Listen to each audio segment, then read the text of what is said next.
Investors be ready, क्योंकि gold के price में बड़ा क्रैश आने वाला है।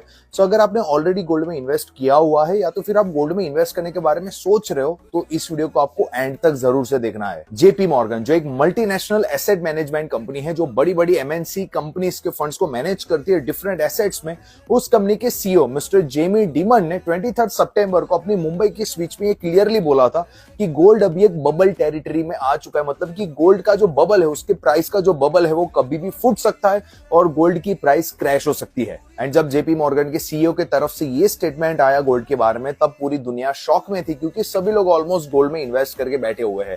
लेकिन अभी क्वेश्चन ये आता है कि जेपी मॉर्गन के सीईओ ने ऐसा स्टेटमेंट क्यों दिया, तो मैं आपको उसका आंसर देता हूं। सो आज के टाइम पर मैक्सिमम गोल्ड में इन्वेस्टमेंट फिजिकल फॉर्म में नहीं हो रहा, बल्कि bonds, ETFs, mutual funds and paper gold form में हो रहा है। मतलब कि हम डिजिटल गोल्ड में तो हमारा पैसा इन्वेस्ट करते हैं, लेकिन वो गोल्ड सिर्फ हमें स्क्रीन पर दिखता है, फिजिकली वो गोल्ड हमारे पास अवेलेबल नहीं होता। एंड इसी वजह से आज के टाइम पर gold under own and overbought condition पर पहुंच चुका है। मतलब कि मैक्सिमम लोग गोल्ड में इन्वेस्ट करके तो बैठे हैं, लेकिन काफी कम लोगों के पास एक्चुअली में गोल्ड है। इसका मतलब हम एक एग्जांपल की मदद से समझते हैं। चलो मान लो आपने किसी फाइनेंशियल इंस्टीट्यूशन के पास से गोल्ड बॉन्ड्स खरीदे। अभी क्या गारंटी है कि उस फाइनेंशियल इंस्टीट्यूशन ने ऑलरेडी अपने पास गोल्ड खरीद कर रखा होगा, जिसके बेस पर वो आपको गोल्ड बॉन्ड दे रहा है। मतलब कि पेपर गोल्ड और फिजिकल गोल्ड के बीच का डिफरेंस लगातार बढ़ता ही जा रहा है, जिससे कमोडिटी स्क्वीज बोला जाता है। एंड अगर ये डिफरेंस और ज्यादा बढ़ता है तो गोल्ड की प्राइस में हमें बड़ा करेक्शन देखने को मिल सकता है। एंड इस बात के बारे में ऑलरेडी बड़े इन्वेस्टर्स एंड हमारी गवर्नमेंट को पता है। एंड इसी रीजन की वजह से पिछले एक साल से हमारी इंडियन गवर्नमेंट फॉरेन में जितने भी हमारे गोल्ड रिजर्व्स है,